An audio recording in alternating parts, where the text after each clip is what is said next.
His name is one of the most remembered from the Second World War. Described by the international press as a glamorous man of espionage, he was the Third Reich's favorite for special operations that earned him the nickname of the most dangerous man in Europe. He led the rescue of Mussolini in Italy, the assassination attempt against Josip Tito in Yugoslavia, and a covert operation to end General Eisenhower. And his life after the war was no less controversial, from being Eva Peron's personal bodyguard to allegedly having collaborated with Mossad itself. But how was the personality of this man who was admired and feared by his enemies formed? What were the feats that earned him praise even from Winston Churchill himself? Today we are going to learn about the life of Otto Skorzeny, also nicknamed Scarface by his enemies.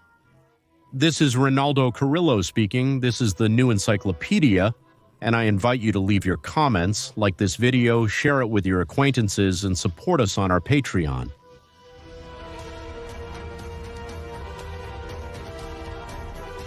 Otto Skorzeny was born on June 12, 1908, in Vienna, Austria. His father was a successful engineer who instilled in him an interest in science and technology. He taught him several languages and household chores. He taught him multiple languages and instilled pride in his noble heritage. He was the eldest of 3 siblings, and despite the adverse socioeconomic conditions of the time in Vienna, Otto grew up in a privileged and cosmopolitan environment, surrounded by books and art.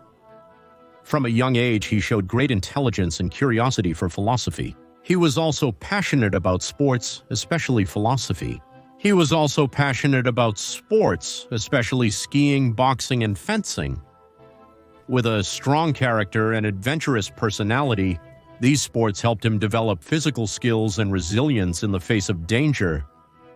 He received a Catholic and conservative education that exalted values such as patriotism, honor, and discipline. His childhood was spent in a stable and comfortable family environment, but also in a rather turbulent historical context. By that time, the Austro-Hungarian Empire that had been formed in 1867 and had established itself as a true European power was in decline. The peoples that made it up, as well as facing the ambitions of foreign powers that wanted to dismantle it. At 10 years old, Skorzeny witnessed the end of the First World War and with it the disintegration of the Austro-Hungarian Empire. This made a deep impression on him, creating in his family and in young Otto a feeling of nostalgia for the lost greatness of that homeland. Like many Austro-Hungarians, he developed a rejection of the conditions imposed by the Treaty of Versailles, which he considered a humiliation for Austria and Germany. Austria-Hungary fought with Germany in the Triple Alliance during World War I. This treaty, which imposed harsh conditions on Germany, which had to cede territories, pay economic reparations, and limit its army, also severely affected the Austro-Hungarian Empire, which was also subject to another treaty, leading to several independent states. Thus, the former Austro-Hungarian domains were divided into several independent states. Austria, Hungary, Czechoslovakia, Yugoslavia, and parts of Poland, Romania, and Italy. The Treaty of Saint-Germain also prohibited a reunification of Austria with Germany. In this way, Austria was going through a great loss of population, resources, and prestige inherited from the old empire. In addition, the newly created states of the old empire had to face economic, social, and political problems resulting from the war and coexistence among different nationalities. In 1919, Otto entered the Royal Gymnasium in Vienna, a prestigious secondary school where he received a demanding and diverse academic education, where he stood out for his academic performance and his leadership among his peers. There he joined the youth organization Burschenschaft, which advocated pan-Germanism, nationalism, and conservatism. Skorzeny identified with these ideals and opposed socialism and communism, which he saw as a threat to Western civilization. By 1927, he graduated with honors and enrolled at the Vienna University of Technology to study mechanical engineering. During his university years, he actively participated in the political and social life of the city. He joined the Freikorps Rosbach, a paramilitary militia that fought against the communists and the separatists of Austria and Germany. He also got involved in the Austrian nationalist movement, which opposed the Treaty of Saint-Germain. Skorzeny joined the Austrian Homeland Party, which openly advocated for the union of Austria with Germany. During these years, he also belonged to a German university fraternity. These fraternities were major centers for the comprehensive training of their members, and above all, for sword relationships as practices to forge character. Skorzeny participates in sword practices to forge character. Skorzeny participates in several of these duels, which are what leave him his famous scars on his face. Those scars were considered as marks of honor in that German culture.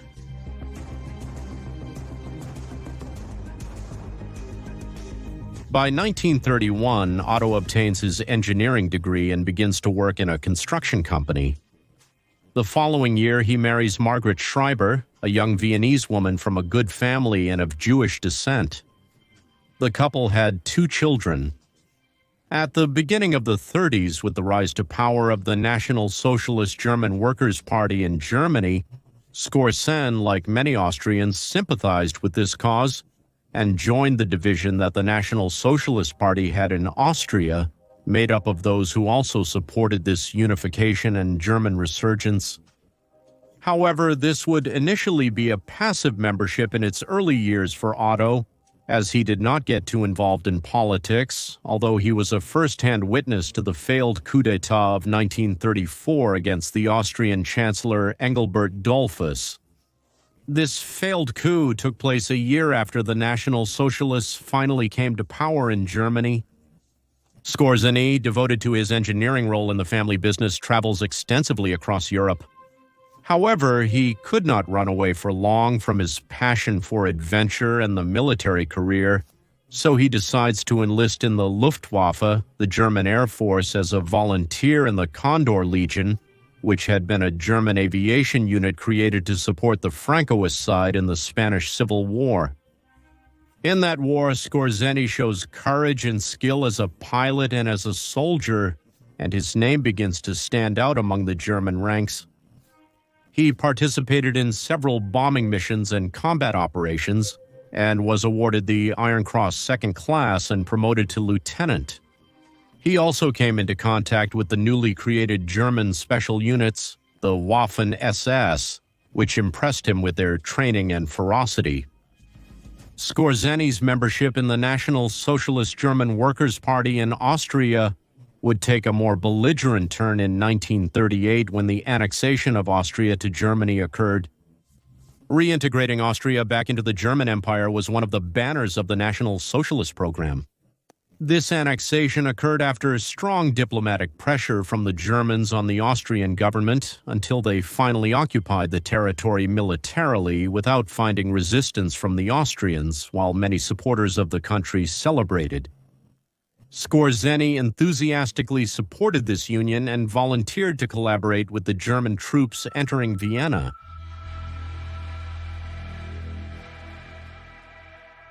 In 1939, World War II broke out and Skorzeny went to Germany to join the regular army and to be assigned to an engineering unit.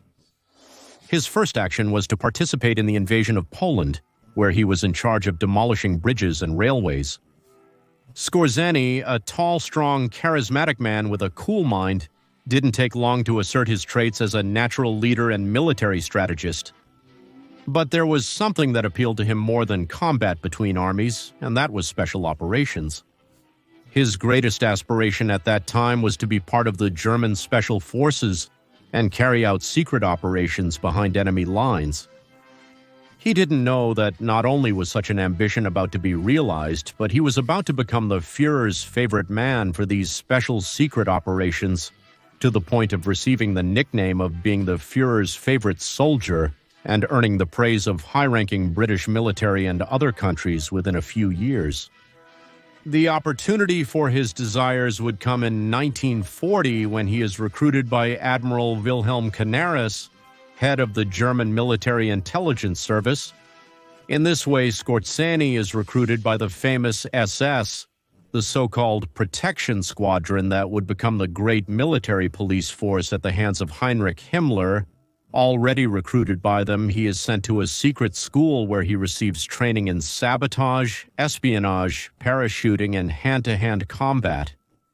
Within this structure, he manages to quickly rise to its elite core, the Waffen-SS, where he specializes in special and command operations.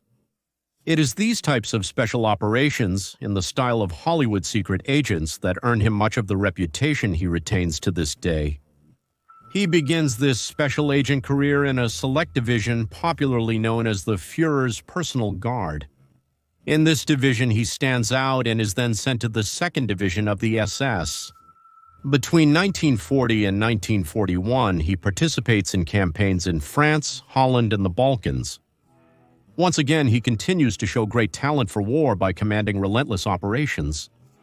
In the Russian campaign in 1941, Operation Barbarossa earns him the Iron Cross, but he falls ill and is sent back to Vienna. After recovering, he fights on the Eastern Front, where he was wounded several times and decorated with the German Cross in gold. Upon returning to Germany, he is promoted to reserve captain and assigned to intelligence services, where he is promoted to command chief and tasked with training special troops for guerrilla warfare, sabotage, and kidnappings. But at the specific request of the Führer, who already held him in high esteem, Skorzeny is called to the battlefield once again. He is entrusted to command new surgical and strategic operations. The first of these operations, perhaps the most notable during the war, was Operation Oak, in which Skorzeny was selected by the Führer to lead an elite team tasked with finding and then freeing Italian leader Benito Mussolini, who was imprisoned in a hotel located at the top of the Gran Sasso, a mountain in the Italian Apennines. It was a very risky operation due to the terrain and because the soldiers guarding Mussolini had orders to execute him at any sign of escape.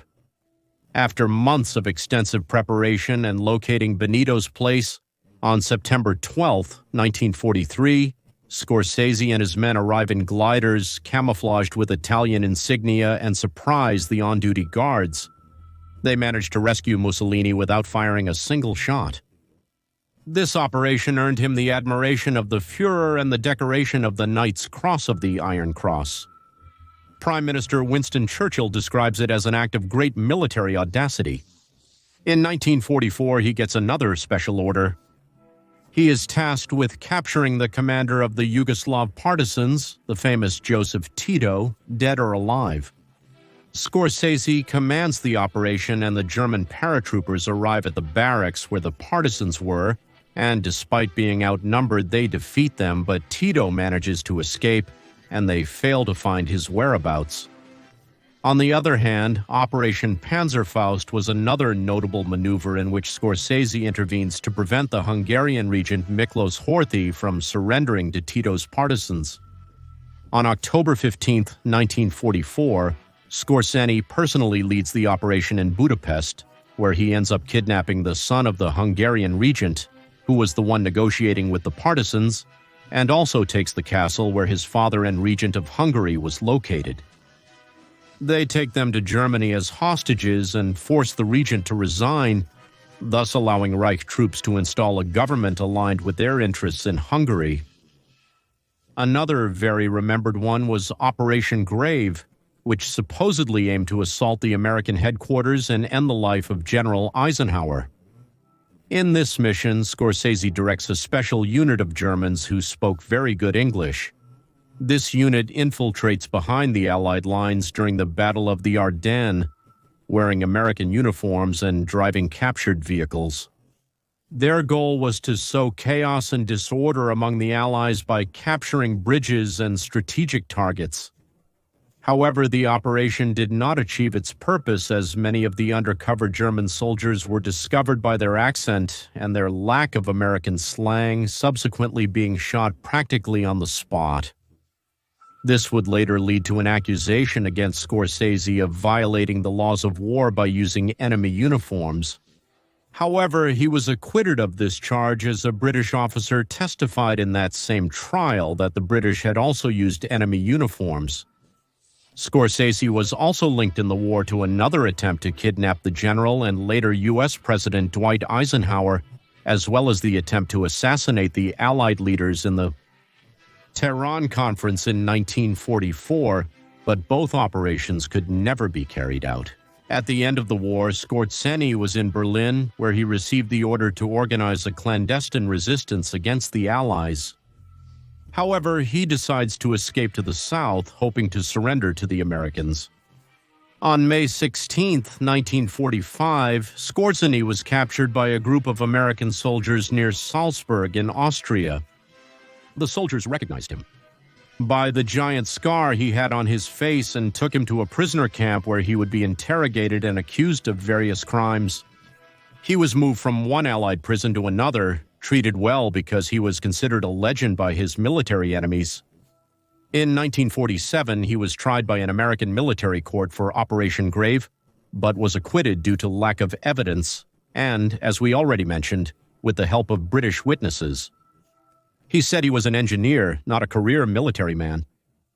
He still had to stay in Dachau prison because he was still wanted by other countries, but finally that same year he managed to escape from the detention camp with the help of former CSS comrades and with the help of elite British officers.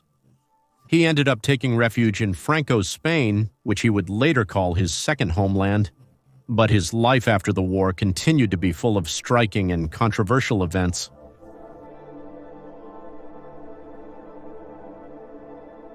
Skorzeny then became a fugitive wanted by several countries for his high role in the National Socialist government. He takes refuge in Spain, where General Francisco Franco grants him political asylum and protects him from the continuous extradition requests. From there, Skorzeny works as an engineer for important German companies while maintaining contacts with former National Socialist officers and collaborating with various clandestine organizations that help convicted National Socialists to flee international justice. Also during his stay, he was a fervent supporter of the creation of an anti-communist military body in Spain for what he saw coming as a Third World War. He never denounced or distanced himself from Nazi ideology. He also had contacts with other former National Socialist leaders such as Adolf Eichmann and Joseph Mengele. Among these organizations in which he actively participated was the Odessa Network, an organization of former SS members that facilitated the transfer of former National Socialism militants to countries such as Argentina, Egypt, Syria, or the United States. Skorzeny also participated in mercenary security and espionage activities for like-minded governments that requested his services and expertise. From Spain, he made constant trips to Egypt and Argentina, and among the relationships he maintained after the war are the contacts with the government of Juan Domingo Perón and his wife Evita in Argentina, where he was security advisor to the presidential couple, personal friend of Juan Perón and personal bodyguard of Eva Perón, about whom it was even rumored that he had a supposed romance. He was also later accused of being involved in the assassination attempt of Argentine President Arturo Frondizi. He also dedicated himself to being a military advisor for the Egyptian regime of Gamal Abdel Nasser, training his troops and advising him in the war against Israel. Paradoxically, he is also reported to have collaborated with the Mossad, the Israeli Secret Service, in operations against Egyptian scientists and German scientists who were developing weapons for Gamal Abdel Nasser himself, who was an enemy of Israel. He would have done this in exchange for the Mossad removing him from their wanted list. Although Skorzeny vehemently denied ever working for the Mossad and maintained until the end of his days that these stories were false. In 1957, he travels to Ireland, where he is warmly welcomed by Irish nationalists. There he buys a farm and spends some time living as a farmer, but he can't stay because he is not granted a permanent visa. He did all this while almost obsessively practicing all kinds of sports of the most varied, and also devoted himself to reading and writing numerous articles on international military and paramilitary topics. Skorzeny spoke in the best terms of his stay in Spain, where he said he had a very good life with his family. There he published his memoirs in 2 volumes, titled Live Dangerously and We Fought and Lost. During his last years, Otto Skorzeny lived in Mallorca and died of lung cancer in Madrid on July 5th of 1975 at the age of 67, remaining a faithful militant of the National Socialist doctrine until his last days. His body was cremated in Madrid and his remains were transferred to Austria, making stops where there were commemorative acts by nationalists from all over Europe. He was buried in a coffin wrapped in the colors of National Socialism, and his remains were interred in his family's mausoleum in Vienna. Thus culminated a life worthy of fiction of an ambitious engineer with military experience who became the special agent of one of the most powerful and striking regimes in the history of Europe. A special operations agent who earned the fear and contempt of many, but also the admiration of people around the world. In his memoirs, he insisted on being remembered as an adventurer, as a lover of action, and a simple servant of Germanic national ideals. He was never convicted for his actions in the war, and he was able to live his last days in Spain, still occasionally participating in these adrenaline-filled activities that for him seemed more like a very personal hobby than a political cause or a job to earn money. And last but not least, Ronaldo Carrillo spoke to you. This is the New Encyclopedia. I invite you to hit the bell so you get notifications every time we post a video. Follow us on our Instagram account called The New Encyclopedia and leave your comments, likes, and share the material with all your acquaintances.